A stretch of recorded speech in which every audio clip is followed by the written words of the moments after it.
there is a moment, somewhere between 2 and 4 in the morning, when the world goes completely still and your eyes open anyway. You didn't mean to. Nothing woke you. And yet, here you are. Tonight, we're going to follow that moment all the way back to its source. Welcome to Sleep Science Documentary. Wherever you are right now, perhaps lying in the soft dark, feeling that particular kind of tired that hasn't quite become sleep, allow yourself to simply rest here.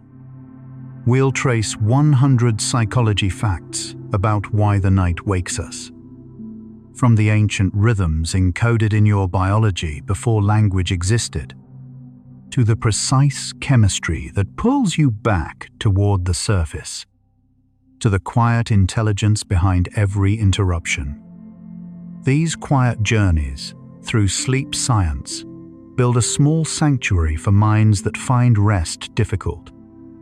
Sharing this gentle exploration creates a pathway for other sleepless souls to find their way here too, and brings us closer to protecting this peaceful space.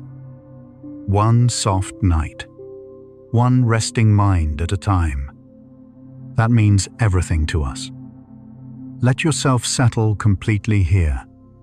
Feel your jaw unclench, your breath deepen naturally. You don't need to hold on to any of this sleep knowledge. Just notice that slow, spreading heaviness moving through you, like your consciousness dimming its brightness by degrees, thoughts dissolving into the gentle fog of approaching sleep, safe and undisturbed. Close your eyes and breathe deeply. You're resting where waking and sleeping have no clear border between them. Let your mind soften into that threshold. And now we begin. Every night, your sleep does not arrive as one unbroken wave. It comes in cycles, each one roughly 90 minutes long, moving through distinct stages of depth and activity. During the deepest stages, your brain slows dramatically. During others, it becomes nearly as active as waking. Most people move through 4 to 6 of these complete cycles in a single night. What this means is that waking briefly during the night is not a malfunction. It is woven into the architecture of sleep itself. The boundary between sleeping and waking is far more porous than we tend to believe when daylight comes. The experience of waking in the night and feeling as though you have not slept at all is so common that sleep researchers gave it a name: sleep state misperception. During certain stages of light sleep, the brain processes information in ways that feel indistinguishable from wakefulness to the person experiencing them. Studies using brain monitoring have confirmed that people can be measurably asleep while genuinely believing they are awake. This means that some of what we call waking in the night may actually be the experience of light sleep, perceived from the inside as consciousness. Humans are not naturally consolidated sleepers. For most of human history, sleeping in one long, unbroken stretch through the night was uncommon. Historical records, including handwritten accounts from medieval Europe and observations from pre-industrial communities, suggest that a two-phase sleep pattern was standard. A first sleep, then a period of quiet wakefulness, then a second sleep before dawn. The consolidated 8-hour block is, in part, a product of artificial lighting, working schedules, and modern expectations. Waking in the night, on its own, may simply be the old pattern returning.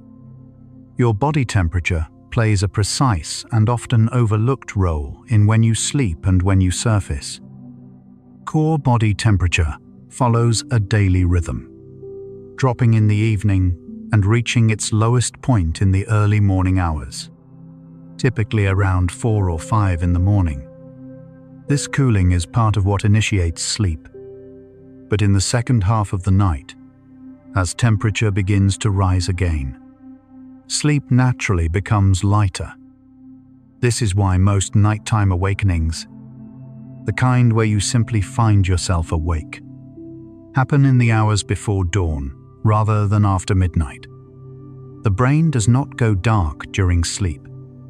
It remains extraordinarily active, cycling through processes that cannot happen while you are awake. During slow-wave deep sleep, it replays memories, condensing experiences from the day and transferring them from short-term to long-term storage. During REM sleep, it processes emotional content, running experiences through neural circuits that are, according to recent neuroimaging research, specifically designed to reduce the emotional charge of difficult memories. Sleep is not rest for the brain. It is the brain doing entirely different work. There is a chemical called adenosine that accumulates in your brain the longer you stay awake. It binds to receptors throughout the brain and progressively increases what scientists call sleep pressure, the biological urge to sleep. This is what makes you feel heavier and more foggy as the day goes on. When you sleep, the brain clears adenosine. When you wake in the night, adenosine levels have often dropped enough that the urgency to sleep is temporarily reduced. This is part of why nighttime awakenings can feel so alert and clear.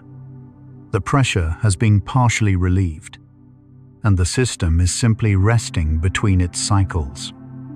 Caffeine works by occupying adenosine receptors rather than reducing adenosine itself, so the pressure keeps building, quietly, behind the block. When the caffeine wears off, all the adenosine that has been accumulating binds to its receptors at once, producing the sudden heavy fatigue known as a caffeine crash. This mechanism also explains why caffeine consumed even 6 hours before sleep has been shown in research to measurably reduce slow-wave sleep quality, even in people who feel no difficulty falling asleep. The adenosine system is quieter than the experience of tiredness suggests, and more easily influenced by what we consume through the day. Your sleep is governed by 2 systems operating simultaneously. The first is the homeostatic system, the adenosine-based sleep pressure that builds with time, awake. The second is the circadian system, a roughly 24-hour internal clock that determines when sleep is biologically appropriate.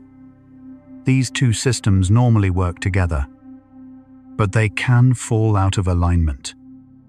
When the circadian system is signaling wakefulness at a time when sleep pressure is low, as it does in the early morning hours, the result is a very natural, very normal period of lighter sleep and waking. The circadian clock is located in a region of the hypothalamus called the suprachiasmatic nucleus, a paired structure of roughly 10,000 neurons on each side, together forming the brain's primary timekeeper. These 2 small clusters sit directly above the point where the optic nerves cross, in a position perfectly suited to receive the light signals that set the body's daily rhythm. This cluster receives direct input from specialized cells in the retina that detect light, particularly blue spectrum light. Even low-level light exposure at night can delay the circadian signal, shifting the clock and making the natural timing of sleep and waking less predictable. Light is the most powerful signal the circadian clock receives, but it is not the only one. Meal timing, exercise, social interaction, and body temperature changes all influence the clock. These inputs are called Zeitgebers, from the German for time givers. When Zeitgebers are consistent, the circadian system becomes highly stable, and sleep tends to consolidate naturally. When they are irregular, as in shift work, travel across time zones, or simply inconsistent daily schedules, the clock drifts, and nighttime awakenings often increase. The sleep system is, in this sense, a mirror of daily rhythm. The hormone melatonin is often described as a sleep hormone, but this is slightly misleading. Melatonin does not cause sleep directly. It is a signal produced by the pineal gland in response to darkness that tells the body the biological night has begun. It prepares the body for sleep by initiating the temperature drop and other physiological changes that make sleep possible. Melatonin levels peak in the middle of the night and decline before dawn. In older adults, melatonin production decreases significantly, which is one reason sleep becomes lighter and more fragmented with age. Age changes the structure of sleep in measurable ways. In young children, deep, slow-wave sleep makes up a large proportion of the night. By middle age, slow-wave sleep has typically decreased by 40 to 50%. By age 65, it may be reduced by 60 to 70% compared to young adulthood.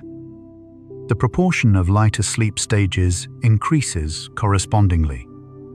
This means that older adults spend more of the night in stages where awakening is easier. This is not a disorder in most cases.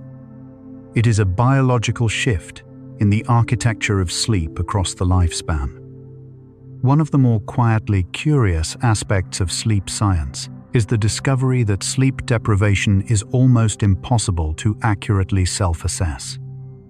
Studies using cognitive testing and brain imaging have consistently shown that people who are significantly sleep-deprived perform far below their own estimates of their ability. The subjective sense of being fine after insufficient sleep is itself a product of sleep deprivation. The judgment systems that would normally flag impairment are among the first to be affected. This means the most sleep-deprived people are often the most confident they are not.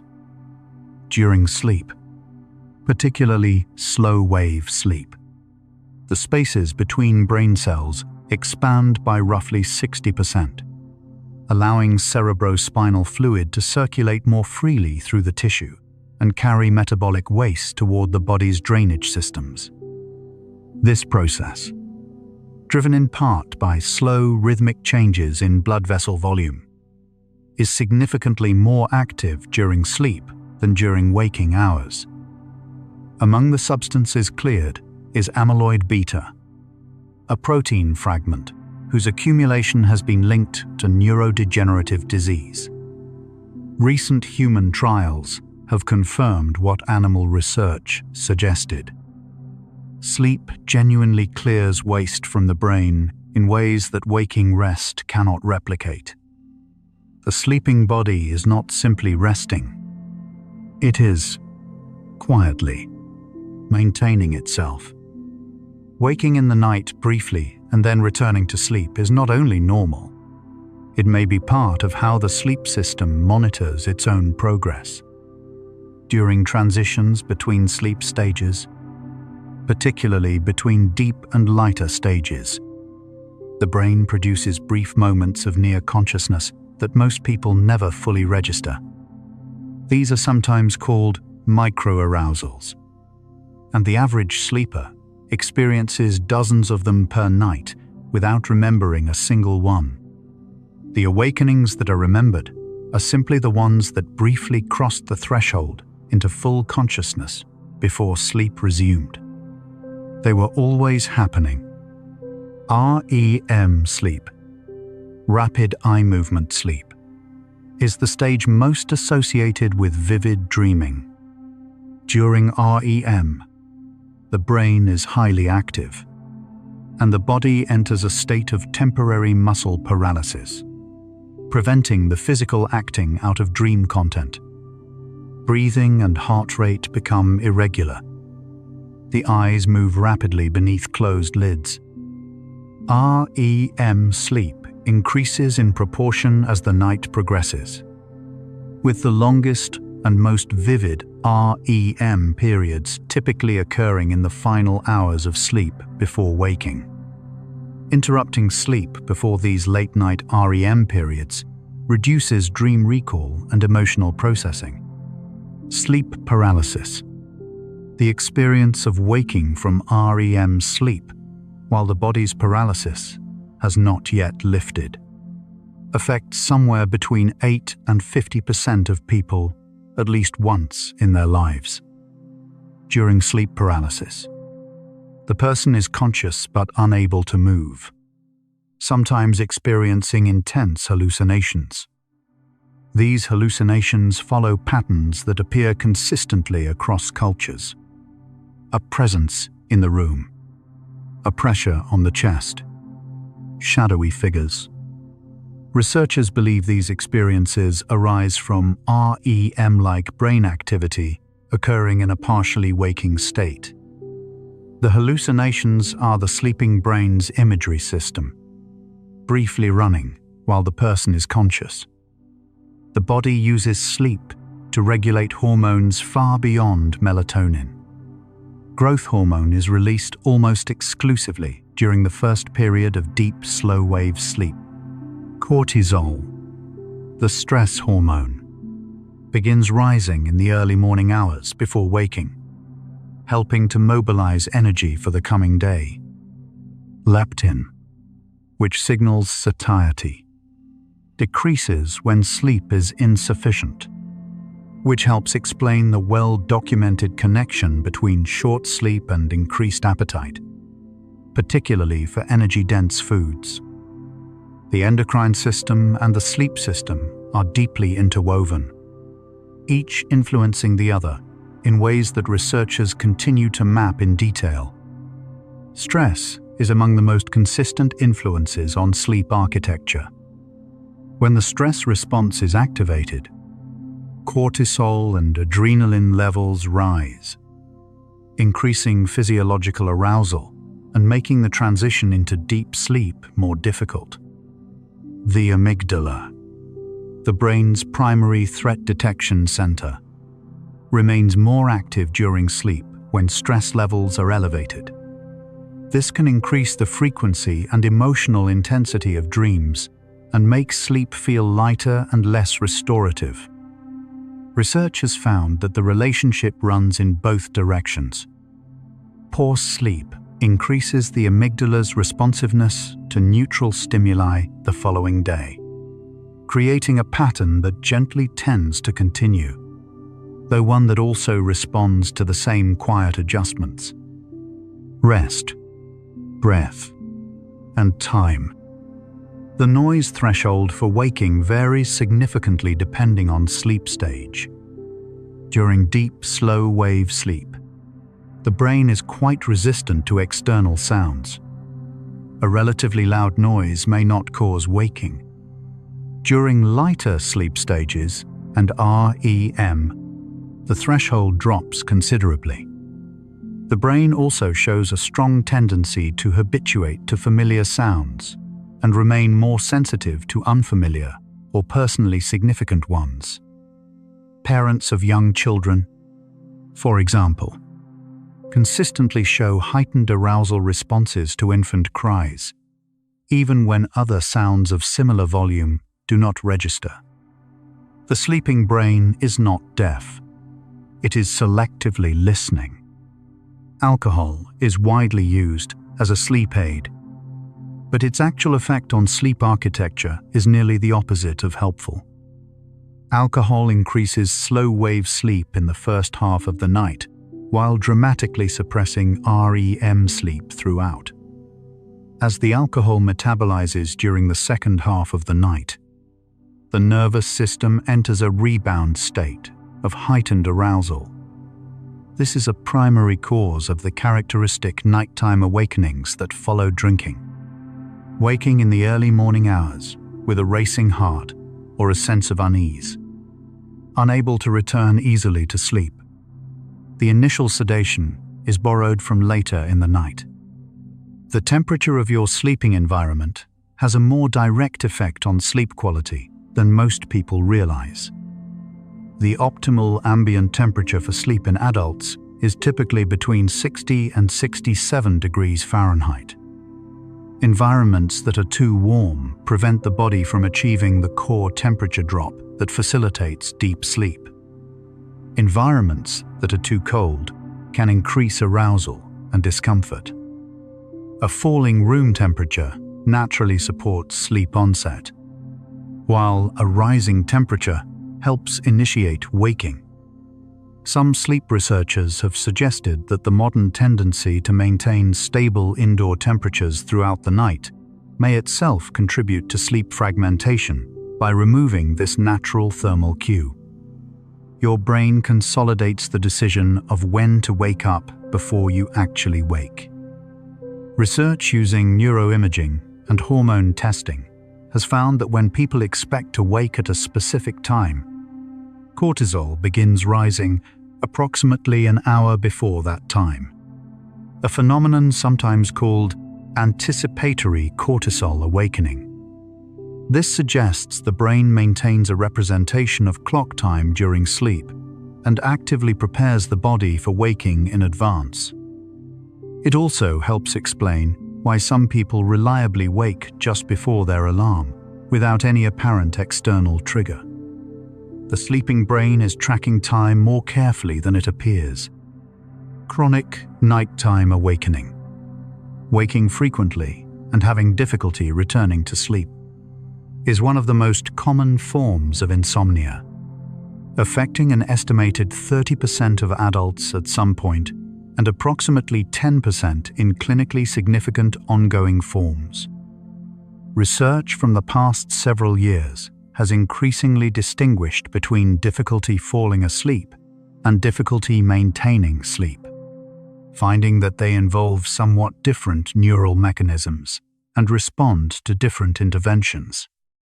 Sleep maintenance, insomnia, as it is called, tends to be more common in middle and older age, and has been linked more closely to anxiety, rumination, and heightened arousal of the stress response system.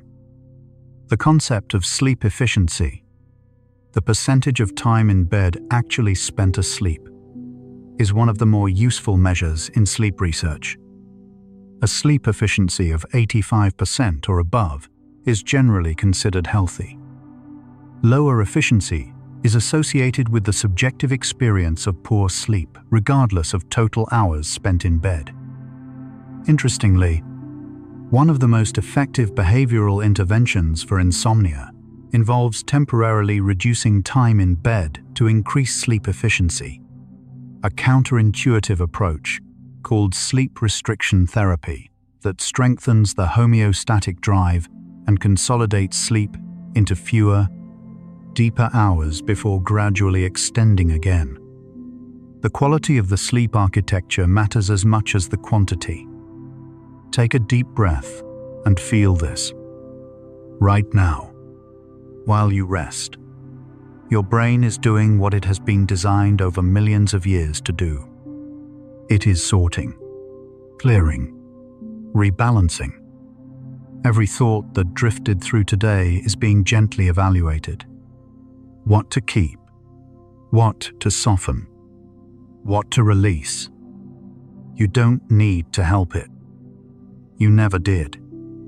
The system's working inside you right now. The hormones shifting, the temperature dropping, the neural circuits quietly processing, have been doing this long before there were words for any of it. You are not trying to sleep.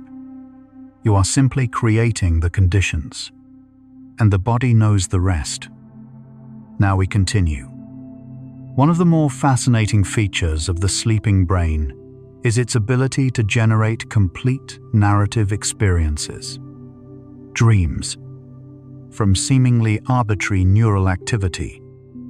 During REM sleep, the prefrontal cortex, which governs rational thinking and self-reflection, is significantly deactivated. Meanwhile, regions associated with emotion, memory, and sensory imagery are highly active. Dreams appear to emerge from this particular imbalance. A brain constructing meaning from imagery without its usual critical editor. The result is experiences that feel entirely real in the moment, however strange their content, because the circuitry that would normally evaluate them is offline. Not all dreaming happens during REM sleep. Research has established that slow-wave sleep also produces a form of dreaming, though characteristically different. REM dreams tend to be narrative, emotionally rich, and visually complex. Non-REM dreams tend to be simpler, more like isolated thoughts, images, or sensations than stories. The distinction matters for understanding nighttime awakenings, because waking from a slow-wave sleep dream may feel more like waking from a fog, while waking from REM produces the clear, sometimes startling quality of having just been somewhere else entirely. The phenomenon of waking suddenly with a sense of falling, often accompanied by a full-body jerk, is called a hypnic jerk, or sleep start. It occurs most frequently at the transition between wakefulness and sleep, and affects the majority of people at some point. The precise mechanism is not fully understood, but one widely held explanation involves a misfire in the motor system during the relaxation of muscle tone at sleep onset. The brain briefly interpreting the relaxation as a loss of physical balance and triggering a corrective movement. Hypnic jerks are harmless, though they can briefly delay sleep onset by increasing arousal. Sleepwalking, formerly called somnambulism, occurs during slow-wave deep sleep, not REM sleep. During slow-wave sleep, the brain is in a state where motor activity is possible, but consciousness is not present in its usual form. A person who is sleepwalking is neither awake nor dreaming in the conventional sense. They are in a hybrid state, where the motor cortex is partially active, while the systems governing full wakefulness and memory formation are not. This is why sleepwalkers rarely remember their activity, and why waking them can be disorienting. You are not waking them from sleep, but from a state that has no clean name. Chronic sleep restriction, consistently sleeping less than 7 hours per night, has been associated in large-scale studies with increased risk for a range of health conditions, including cardiovascular disease, metabolic changes, immune shifts, and mood difficulties. Research published within the past 18 months has continued to refine these associations, finding that the relationship between sleep duration and health outcomes follows a curve. Both insufficient and excessive sleep duration correlate with poorer outcomes. The optimal range for most adults appears to be between 7 and 9 hours, though individual variation is considerable and shaped in part by genetics. The immune system and the sleep system are in continuous communication. During sleep, particularly deep, slow-wave sleep, the production of cytokines, signaling molecules that coordinate immune responses, is significantly elevated. Sleep deprivation measurably reduces the effectiveness of immune responses. including vaccine responses. In studies where participants were deliberately exposed to rhinovirus, the common cold, those sleeping fewer than 6 hours per night were 4 times more likely to develop infection than those sleeping 7 or more hours. The body does not regard sleep as optional from an immune perspective. It schedules much of its defensive work for the sleeping hours. There is a specific period in the early morning, typically between 3 and 5 in the morning, when the threshold for waking is at its lowest, and the experience of waking tends to be most emotionally charged. This window coincides with the lowest point of core body temperature, the cortisol awakening response building toward dawn, the dominance of late-night REM sleep, and a natural shift in the circadian clock toward the waking phase. Anxiety and a sense of disproportionate heaviness are common during awakenings in this window. The biology of this hour makes it genuinely more difficult. Not just psychologically. Rumination, the tendency to repeatedly cycle through the same thoughts or concerns, is particularly influential on sleep because of its effect on cortical arousal. Ruminative thinking maintains activity in the prefrontal cortex and the default mode network, the collection of brain regions active during self-referential thought. This sustained cortical activity competes with the slow-wave activity that characterizes deep sleep. Research has found that people who score high on measures of rumination tend to show reduced slow-wave sleep and increased light sleep, even on nights when they fall asleep without difficulty. The mind does not easily stop its work just because the lights are off. The relationship between sleep and memory is more bidirectional than early models suggested. Sleep consolidates memory by replaying neural patterns from waking experience. But the process is selective. Not all memories are equally strengthened. Sleep appears to prioritize emotionally significant memories and information that was flagged as potentially meaningful during encoding. Memories connected to goals, social relationships, and important or rewarding experiences are preferentially consolidated. This selectivity has been documented in studies using targeted memory reactivation, playing subtle audio cues associated with specific memories during sleep to enhance their consolidation. The sleeping brain is not a passive archive. It is an active curator. Nighttime light exposure, including the light from screens, influences sleep through 2 distinct mechanisms. The first is suppression of melatonin production, which delays the circadian signal for sleep onset. The second is direct cortical arousal. Light activates the visual cortex and other alerting systems, regardless of its effect on melatonin. Studies have found that reading on a backlit screen before bed, compared to reading printed material under dim light, significantly delays REM sleep onset and reduces morning alertness. The blue light filtering features in modern devices reduce but do not eliminate these effects. The arousal component, separate from melatonin, remains.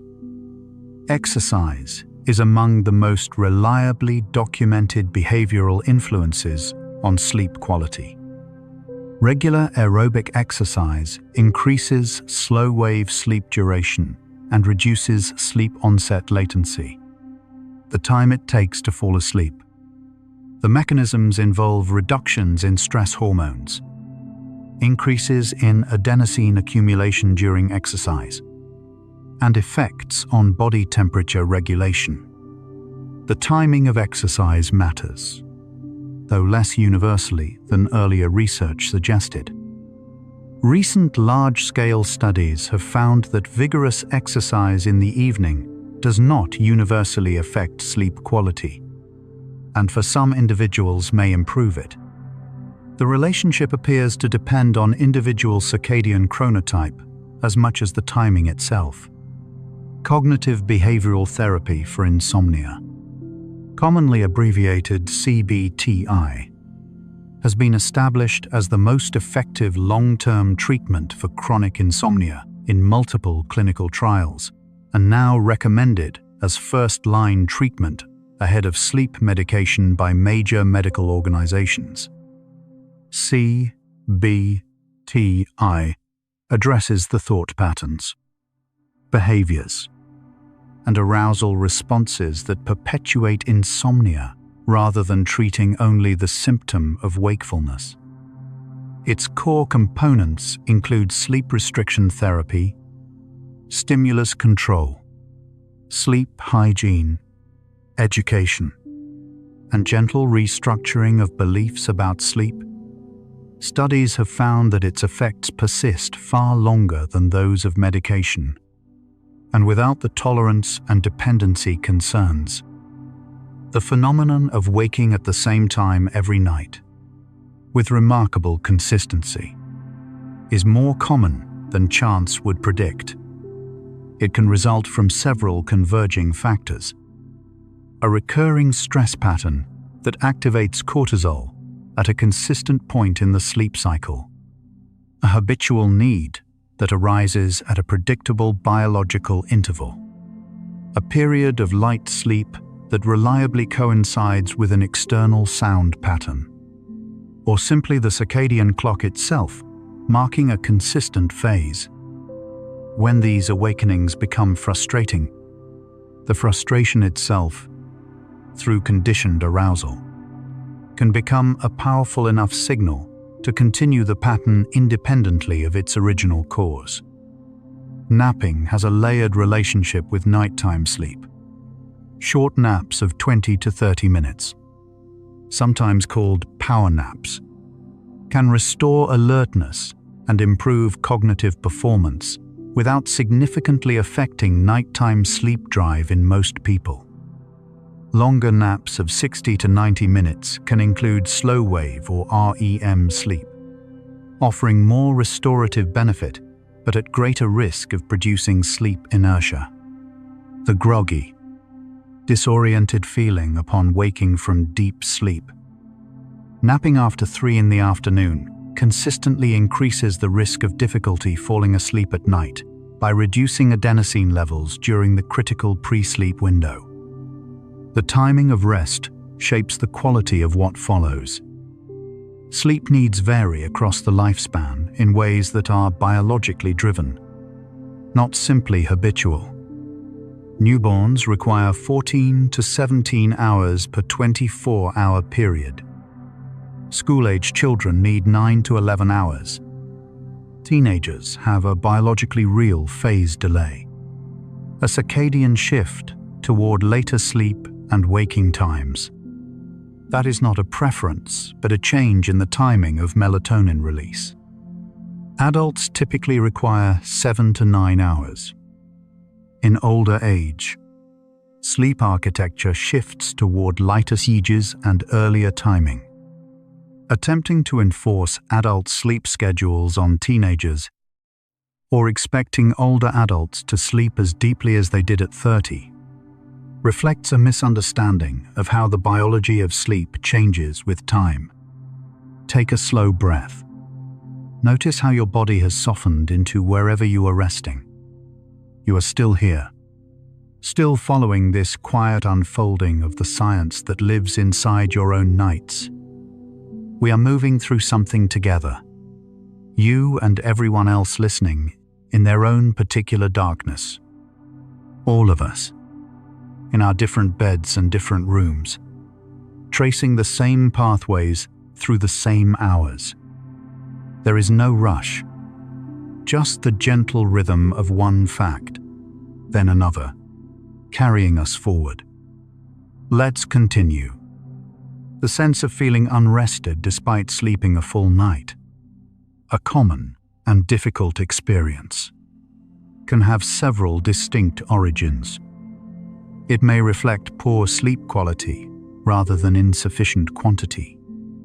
A night dominated by light sleep stages with insufficient slow wave or REM sleep can produce the same subjective exhaustion as a night that was too short. It may also reflect sleep apnea or other breathing changes that fragment sleep without producing full awakenings the person remembers. Or it may reflect the mood-dependent nature of sleep perception. Sleep that was objectively adequate often feels poor when low mood or anxiety is present. Sleep apnea, a condition in which breathing repeatedly pauses during sleep due to airway obstruction or central nervous system signaling, is significantly underdiagnosed, affecting an estimated nearly 1 billion people worldwide, according to large-scale global analyses. Each apnea event triggers a microarousal to restore breathing.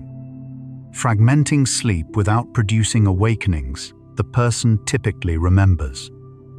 The result is profound daytime sleepiness, cognitive changes, and cardiovascular strain, all traceable to sleep that appears on the surface to be of normal duration. Diagnosis has historically required laboratory monitoring, but home-based testing devices have expanded access considerably in recent years. Beyond the physical changes we have touched on, sleep also holds a particular relationship with mental health, one that researchers continue to study closely. Depression is associated with changes in sleep architecture, particularly an increase in REM sleep and a reduction in slow-wave sleep.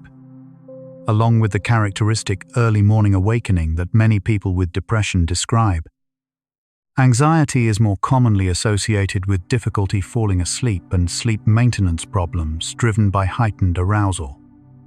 The relationship runs in both directions.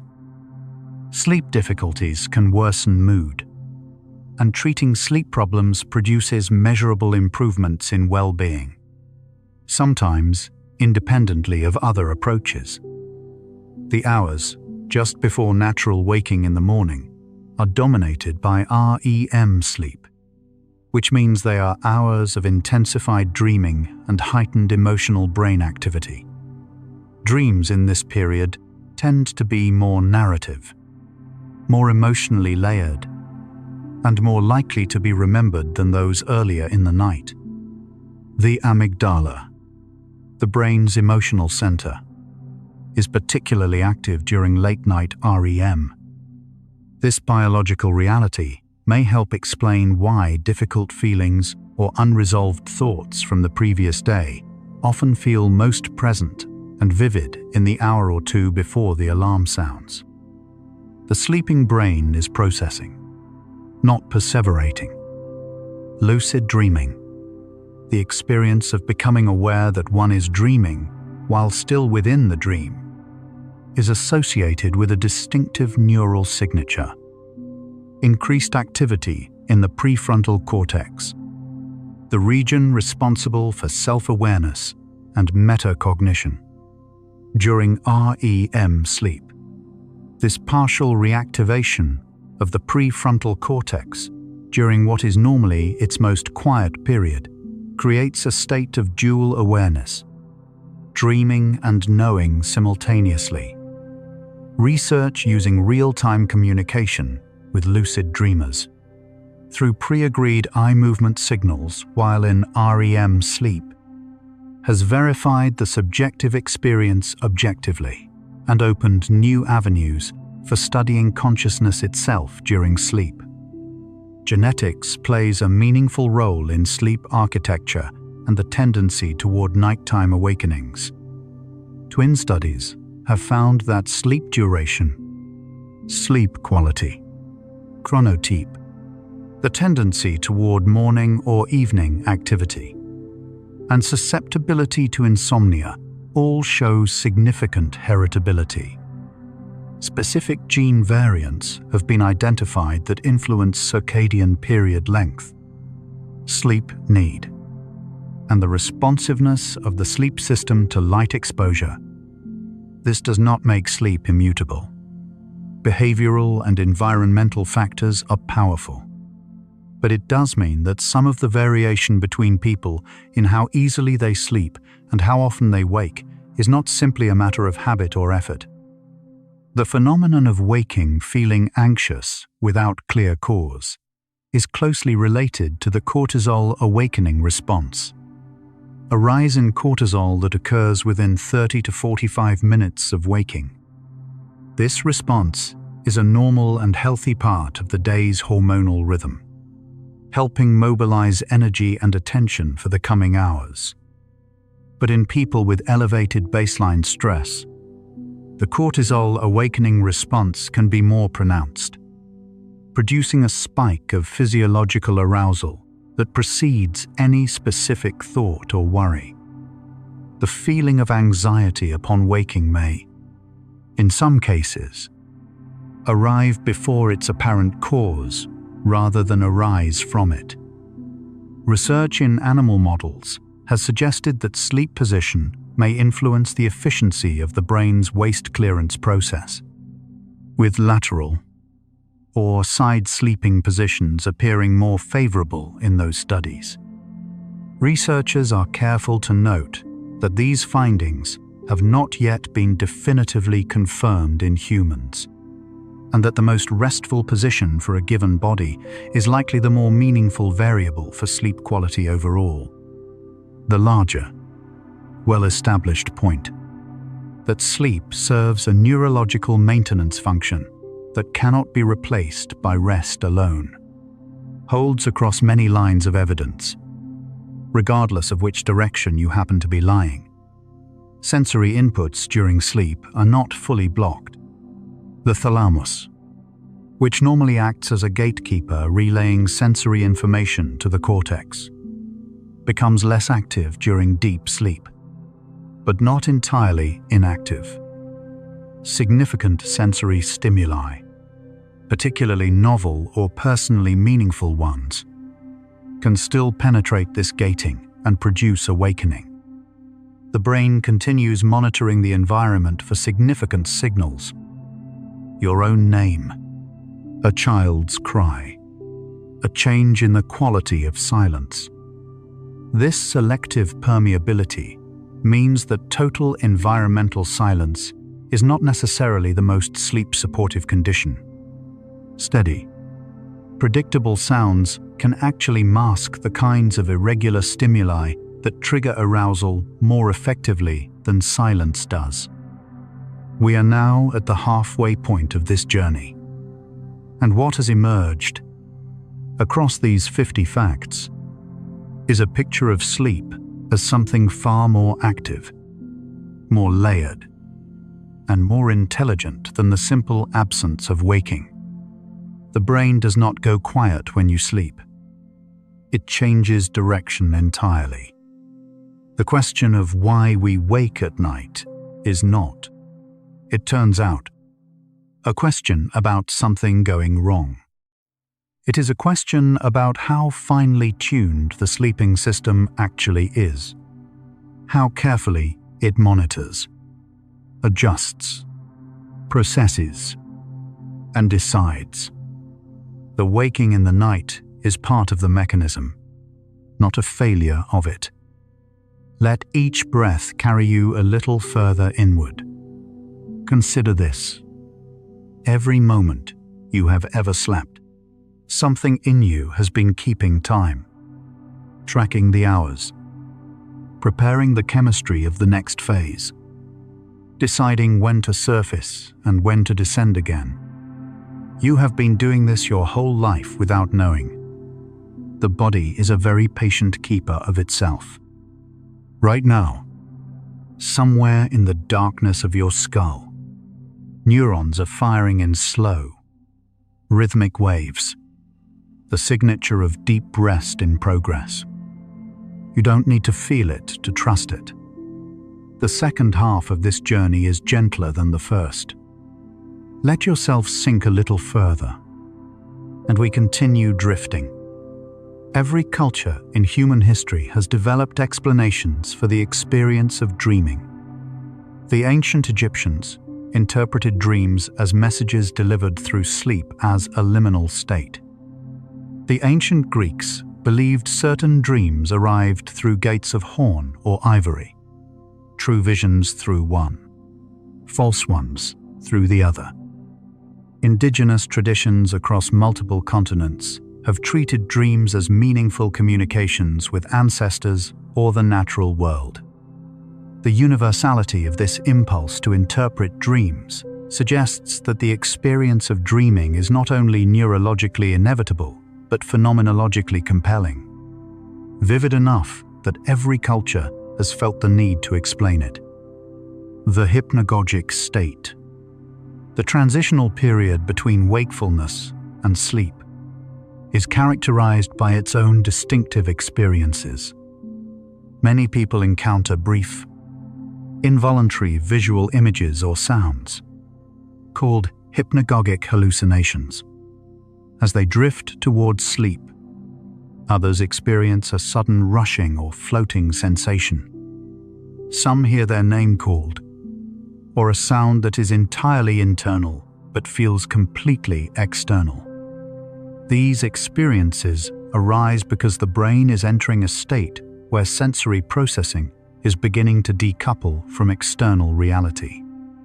The dreaming machinery is warming up before the body has fully let go of waking.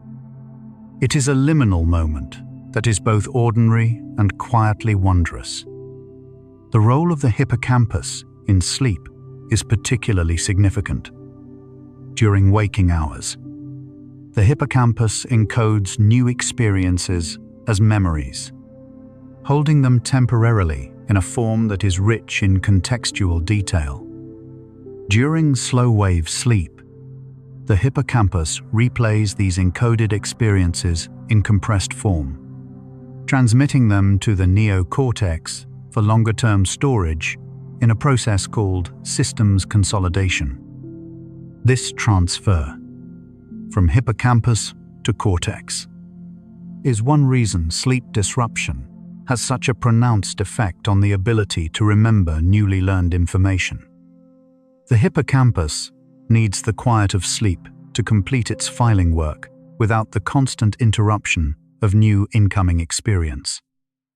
Emotional memories are processed differently than factual ones during sleep.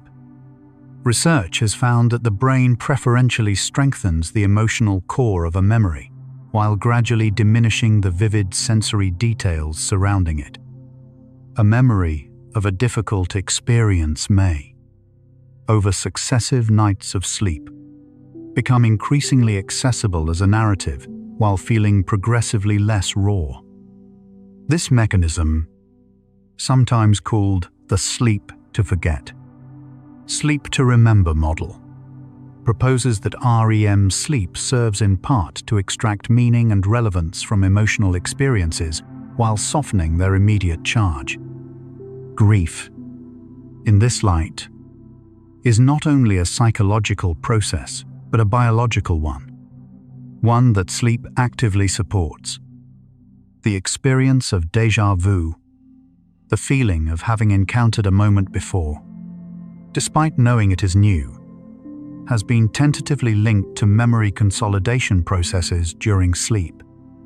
One proposed mechanism involves partial pattern matching, in which the brain's memory retrieval system identifies elements of a current scene as similar to a stored memory fragment, triggering a sense of familiarity that exceeds the actual overlap. Some researchers have noted that déjà vu is more frequent when people are fatigued or have had insufficient sleep, suggesting that the normally precise boundaries between memory and perception may become less distinct when the consolidation system is under strain. Social connection and sleep are bidirectionally linked in ways that research is beginning to document more precisely. Studies have found that poor sleep increases feelings of loneliness and social withdrawal the following day, and that those who feel isolated tend to show more fragmented sleep with more nighttime awakenings.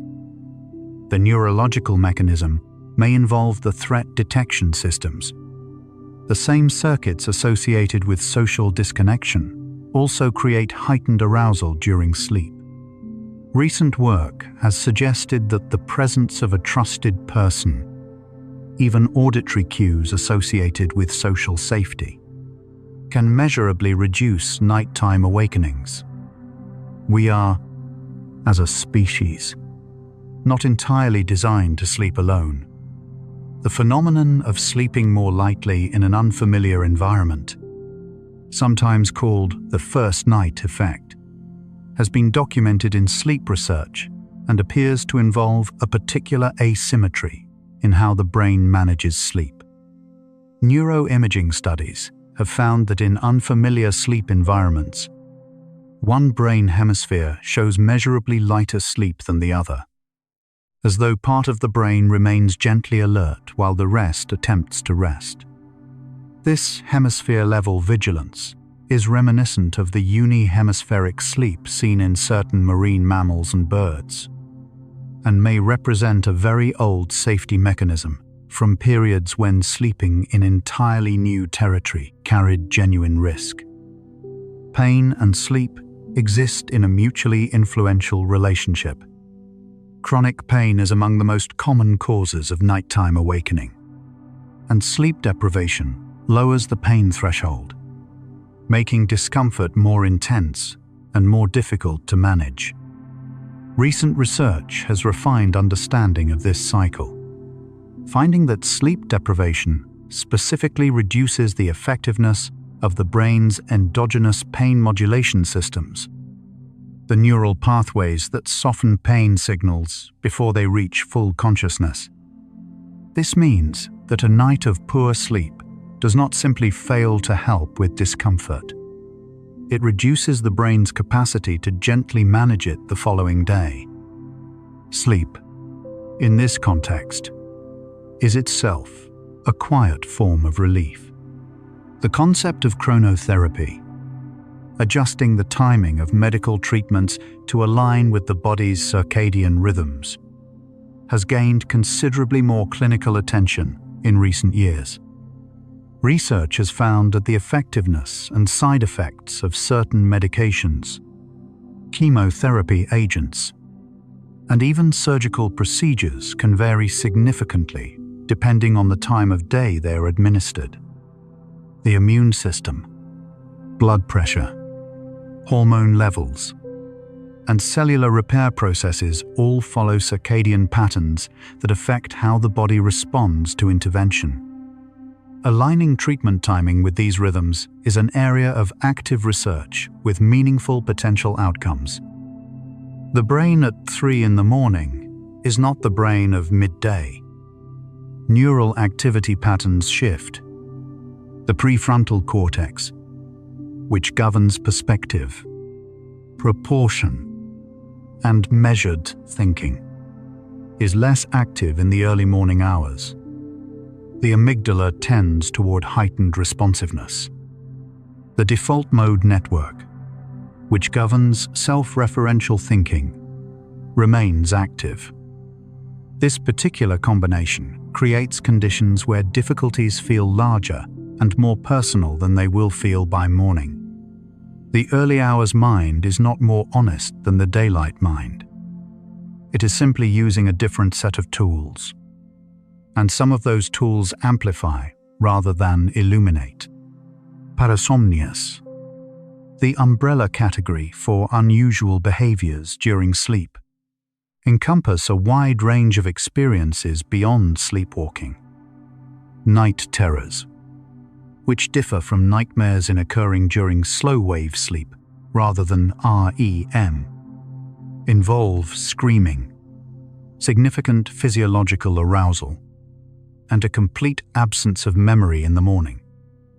REM, sleep behavior disorder, involves the acting out of dream content due to a temporary failure of the normal paralysis mechanism during REM sleep. confusional arousals involve partial waking from deep sleep with disorientation and confused behavior. All of these represent the normal sleep-wake boundaries failing in specific, predictable ways. The brain caught between states rather than fully in either one. The gut and the brain communicate through a system so extensive that the gut is sometimes called the second brain.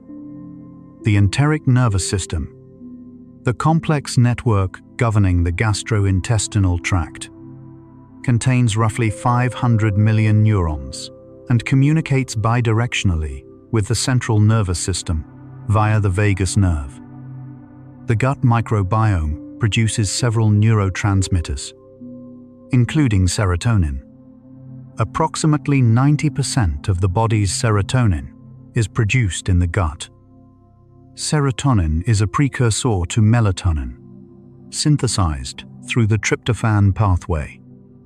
Research in this area is still developing, but preliminary findings suggest that gut microbiome composition may influence sleep quality through these chemical pathways in ways that open entirely new directions for understanding rest. Music and sound have been used to support sleep across virtually every culture in recorded history. Lullabies, the musical form designed to aid the transition to sleep, appear in some of the oldest recorded human texts. The acoustic features of effective lullabies are remarkably consistent across cultures. Slow tempo, simple repeating melody, gentle timbre, soft dynamics. Modern sleep science has begun to identify why. These features activate the parasympathetic nervous system and reduce cortisol, with measurable effects on heart rate, breathing, and arousal. The knowledge encoded in lullabies is not merely traditional. It is, in this sense, applied neuroscience passed across generations. The practice of keeping a consistent sleep schedule, going to bed and waking at the same time each day, including weekends, is among the most consistently recommended behavioral sleep approaches. The reason is circadian biology. The clock is strengthened and stabilized by regular timing cues. Irregular sleep timing, a pattern sometimes called social jet lag, in which sleep timing on weekends differs significantly from weekdays, has been associated with poorer sleep quality, increased daytime fatigue, and metabolic effects similar to mild chronic sleep restriction. The circadian system responds to consistency much as a tree responds to a reliable season. Across the lifespan, the content of dreams changes in measurable ways. Children's dreams tend to be simpler, more static, and less social than those of adults. By late childhood, threat simulation, the experiencing of challenging or intense scenarios in dreams, becomes more common, which some researchers have interpreted as evidence for a functional role of dreaming in preparing the nervous system for real-world challenges. In older age, the emotional tone of dreams tends to shift somewhat toward the positive, and the frequency of recurring disturbing dreams decreases for most people. The dreaming mind, like the waking one, matures across the decades. Mindfulness meditation has accumulated a growing body of evidence as a sleep approach.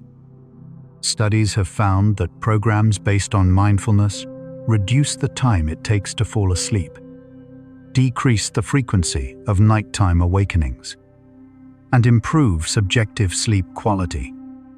The mechanisms appear to involve reductions in rumination and the gradual calming of the physiological stress response.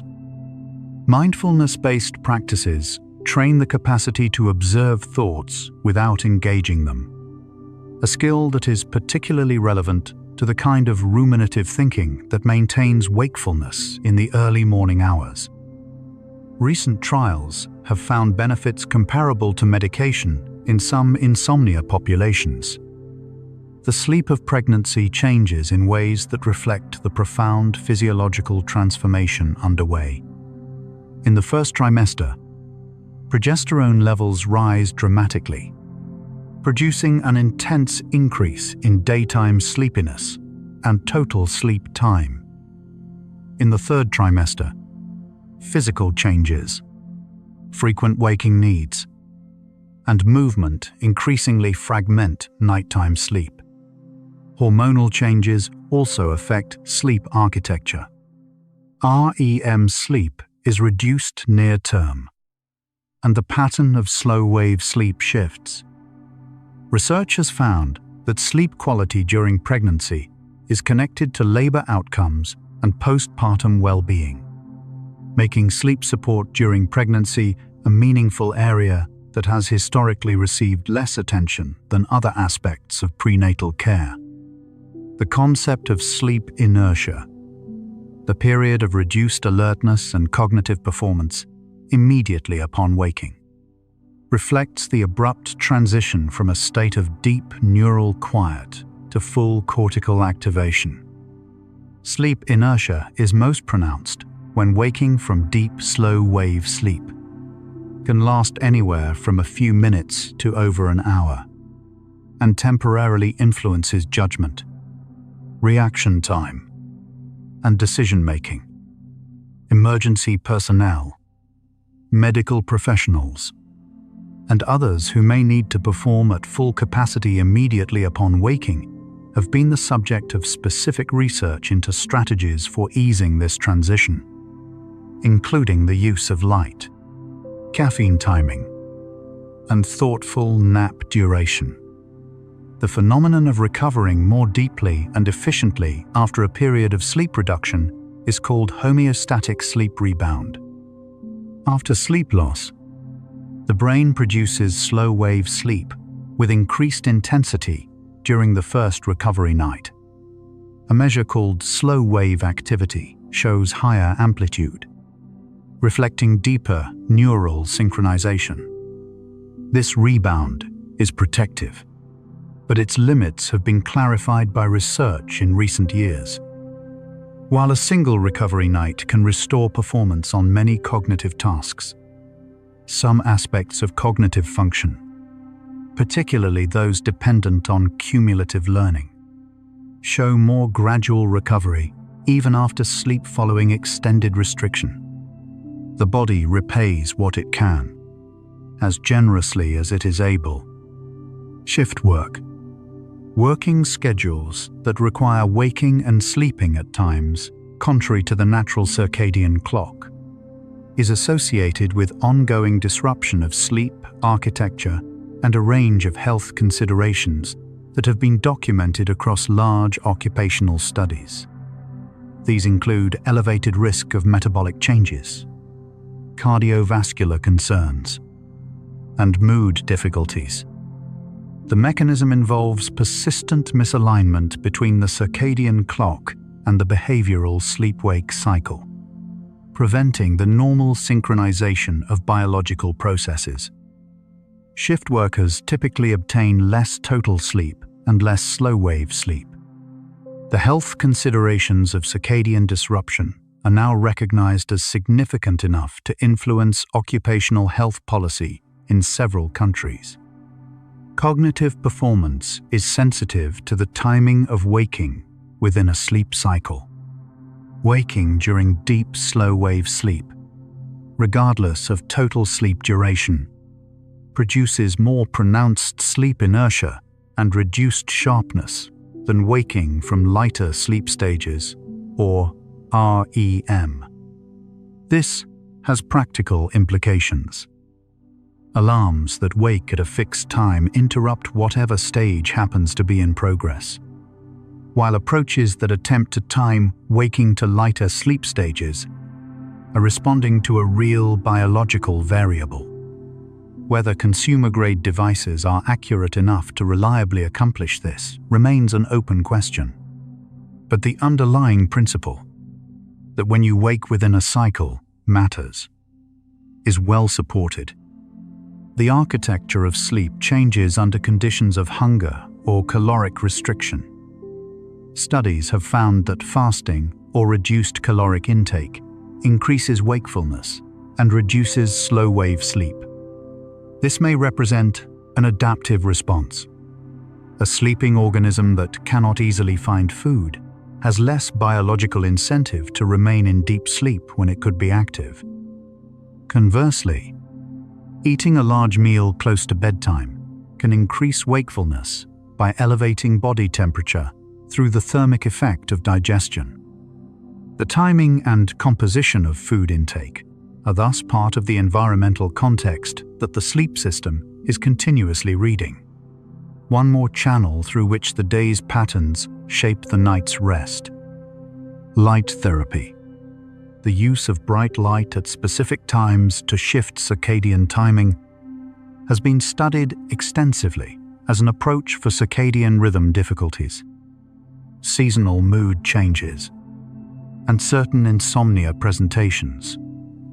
The therapeutic effect depends on the timing of light exposure relative to the circadian phase. Morning bright light typically advances the circadian clock, shifting sleep and wake timing earlier. Evening bright light delays it. The degree of phase shift achievable through light therapy has been refined through controlled trials, and home devices that mimic the spectrum and intensity of sunlight at dawn have shown meaningful benefit in multiple studies. The circadian system remains remarkably responsive to light throughout life. Sleep research conducted in non-Western cultural contexts has offered perspective on some of the assumptions embedded in the scientific literature, most of which has historically been built from studies in North America and Europe. Studies examining sleep patterns in hunter-gatherer societies have found sleep durations averaging 6 to 7 hours per night, somewhat shorter than commonly recommended, without the insomnia rates seen in industrialized populations. Sleep timing tends to follow temperature curves rather than fixed clock times. Napping is more common. These findings suggest that some features of the modern sleep experience are features of the modern environment rather than universal human characteristics. By this point in our journey, a shape has emerged from all of these individual facts. Sleep is not a single thing. It is a dynamic, cycling, adaptive system, sensitive to light and temperature and food and stress and age and loneliness and grief. When you wake in the night, you are not failing at sleep. You are encountering the edges of a system that is genuinely intricate, one that has been shaped over hundreds of millions of years of evolutionary history to serve needs that go far beyond simple rest. Understanding this, in the quiet of the night, may itself be a small kind of comfort. You might be feeling tired now. That is perfectly fine. Notice your breathing. Let it be slower than it needs to be. Let each exhale carry something you are holding without knowing it. Your heart has been beating without your attention all evening.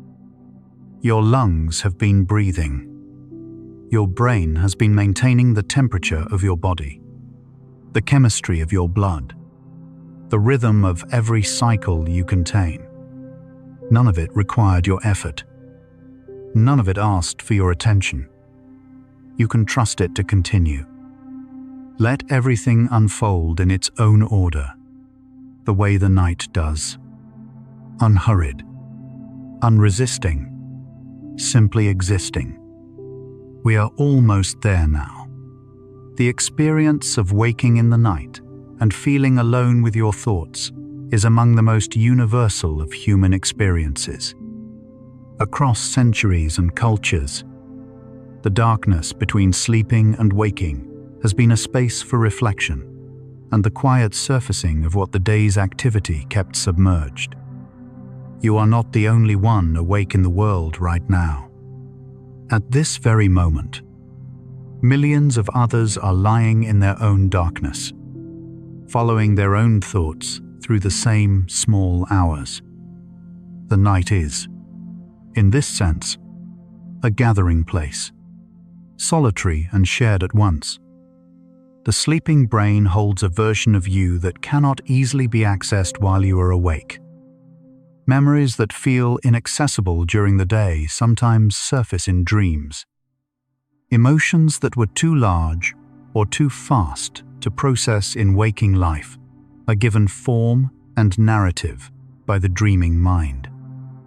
The philosopher and the neurologist use different languages for this, but they are pointing at something similar: that sleep is not simply the absence of consciousness, but an alternative mode of it, one that processes differently, holds differently, and sometimes returns something in the morning that the day had not been able to find. The body knows when sleep is near. The eyes grow heavy. The muscles relax without instruction. Thoughts become less linear, less attached to their conclusions. The breath deepens on its own. These are not things you do.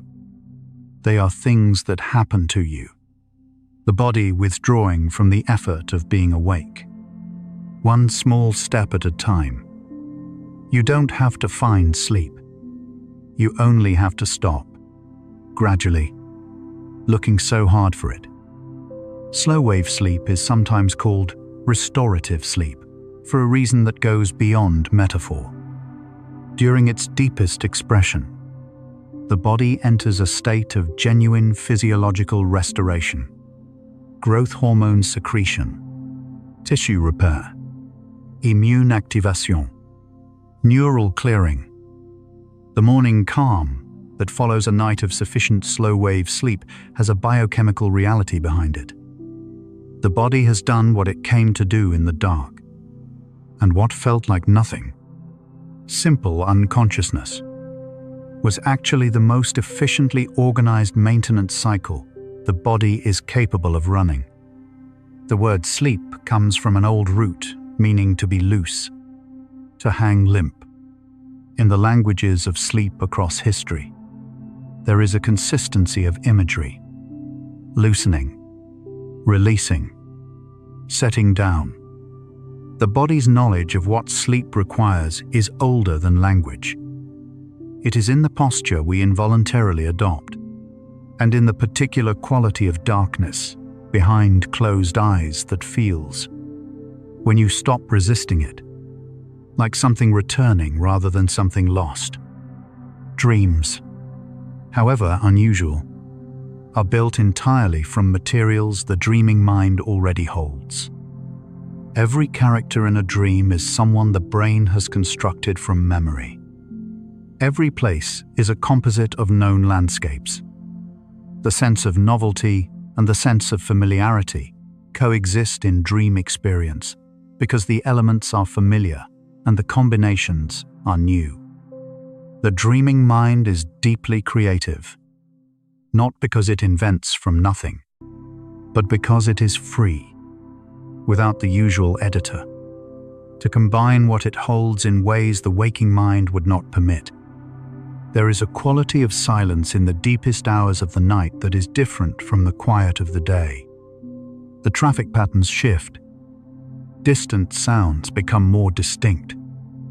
The ambient hum of human activity diminishes. The body registers this difference even through closed windows, through layers of sleep. Something in the nervous system recognizes the particular acoustic signature of deep night and responds to it.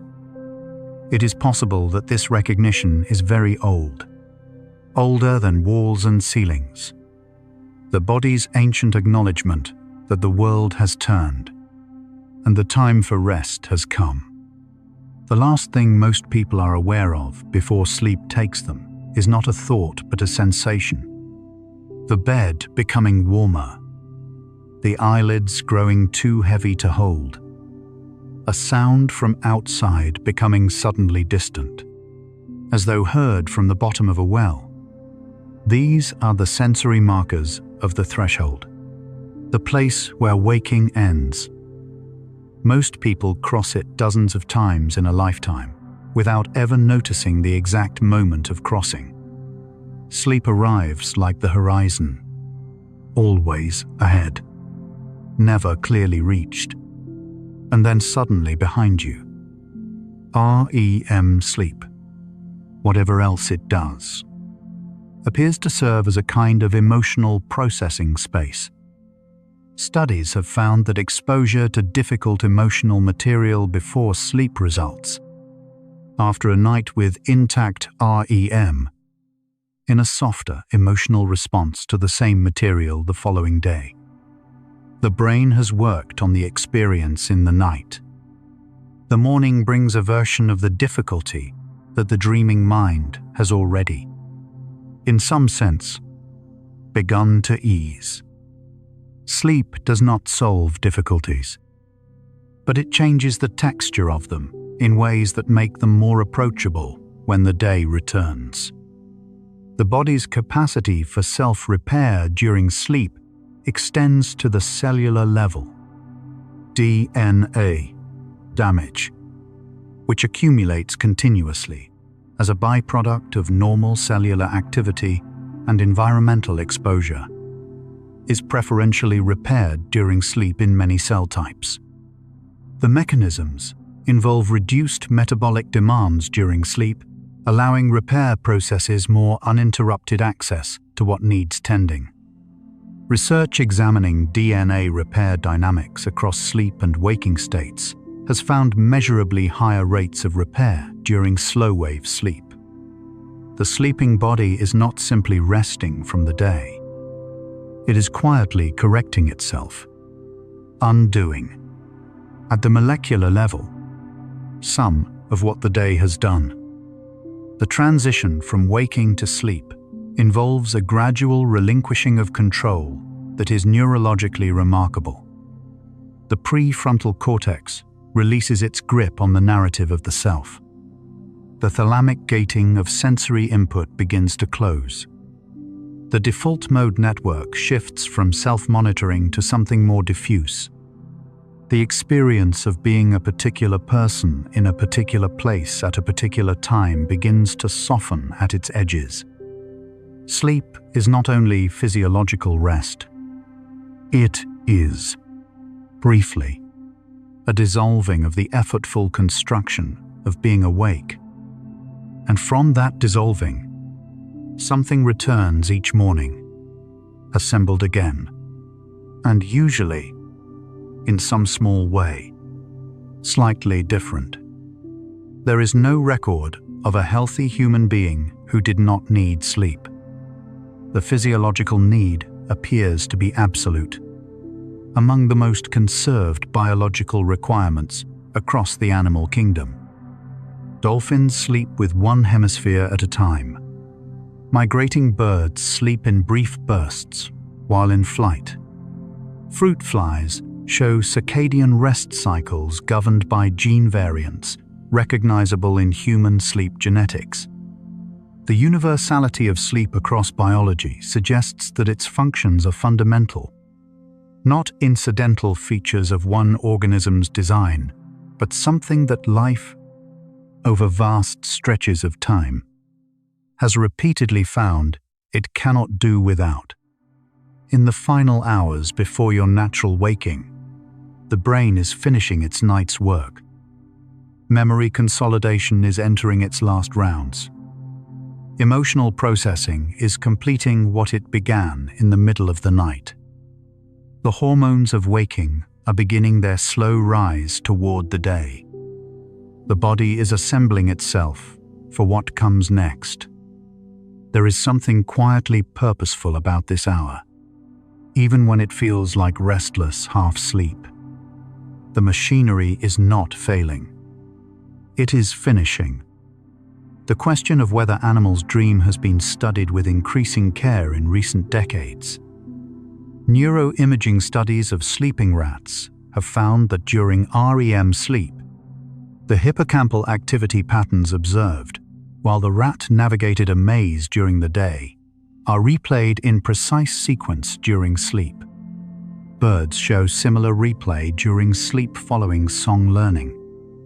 These findings suggest that the experience of replaying the day's events in something resembling dream form may not be unique to humans, but a shared property of any nervous system complex enough to learn from experience and equipped with the neural architecture for REM sleep. The long view of sleep, across human history, across biology, across the individual lifespan, reveals it as something neither passive nor optional nor simple.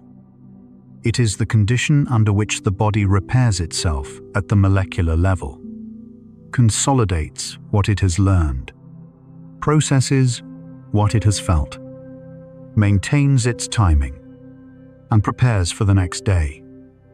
The interruptions in the night, the waking moments that can feel like difficulties, are part of this system's normal operation. They are the seams in a garment that is being continuously remade.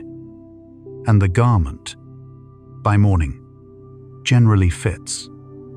The sounds we associate with deep sleep, steady breathing, an occasional murmur, the particular quality of stillness in a sleeping room, have their own form of comfort. There is a reason people find sleeping near others reassuring, and sleeping next to a person whose breath is audible deeply calming. We evolved in groups. The sound of breathing nearby is among the oldest signals of safety there is. It says, "You are not alone. The night is manageable. You can let go now."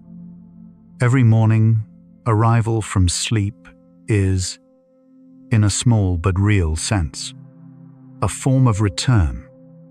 The self that wakes is not identical to the one that lay down. Some synaptic connections have been strengthened, some softened, some memories have been transferred, some eased, some emotional charge has been processed, some set aside for another night. The brain that opens its eyes in the morning has done things the waking brain cannot do, gone to places the waking mind cannot reach, and it brings back what it can. Not everything, but enough.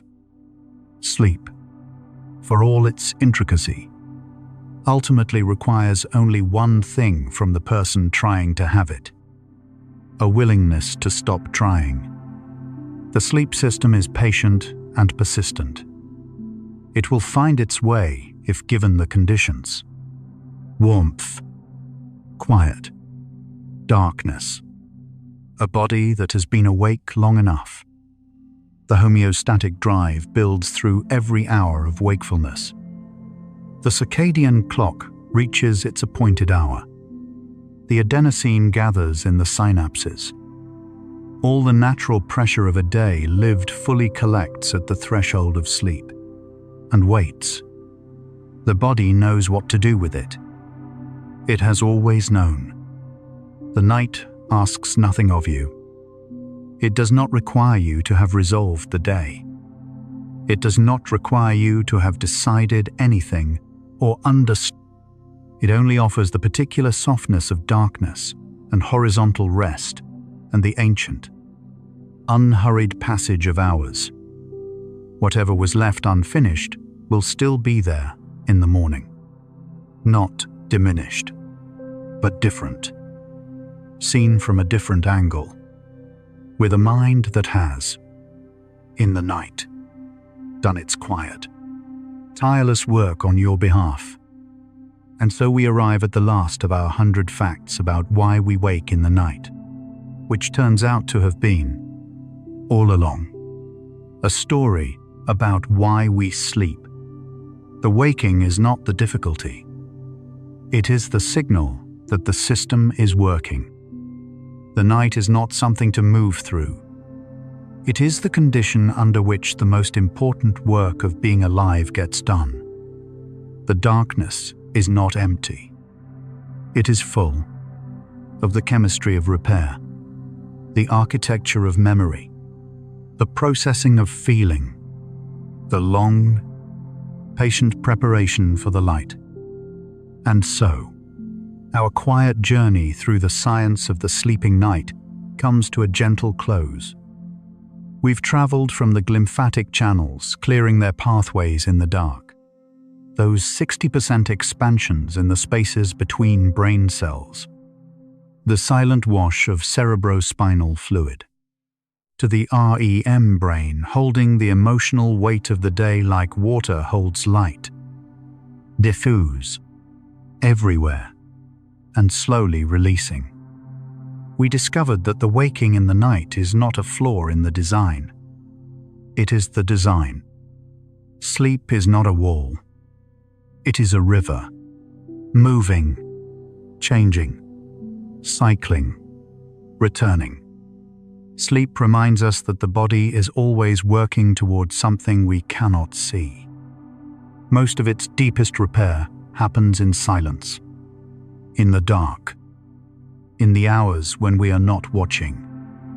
It reveals a patience that belongs to biology, ancient, unhurried, faithful. Without rest, nothing else holds. By simply lying down, you have already begun. In these final minutes, take the deepest breath you can. As deep as possible, think about unity of every system in your body, working without your instruction. In the darkness behind your eyes, your heartbeat and your breathing and the slow, cool waves of slow wave sleep spreading across your brain. All of it, together, without effort. You are not separate from the night. You are part of it. You always have been. Let your entire being dissolve into the quiet between one breath and the next, into the threshold where waking and sleeping have no name, into the oldest rest you know. Prepare for deep sleep. No boundaries left, only peace. This gentle exploration of the science behind your own nights was made for exactly this. A little more ease in the dark. Share it softly with someone who lies awake in the early hours, searching for something to hold on to. It might be exactly what they needed tonight. One quiet moment, one resting mind at a time. But there is no need to do anything now. Nothing at all.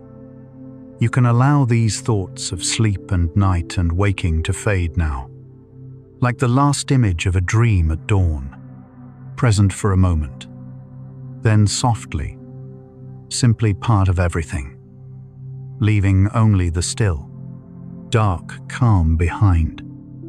Let your breathing deepen. Let your body feel heavier, as if something very gentle and very patient has found you here, exactly where you are, and is simply, without asking anything of you at all, holding you. If sleep comes, let it carry you the way the tide turns, not by effort, not by will, but by the movement of something that has been building all night, into a place where time and weight no longer matter. If your eyes are still open, the next video is waiting for you, ready to continue the journey. But if they are closed, stay there. Stay in the darkness that feels safe and warm. Tomorrow, the adenosine will rise again. The clock will turn again. The brain will do its quiet work again, faithful as always to the life it is tending. But tonight belongs to stillness. Rest well, sleepy soul. And remember, the night has always known how to take care of you. Good night.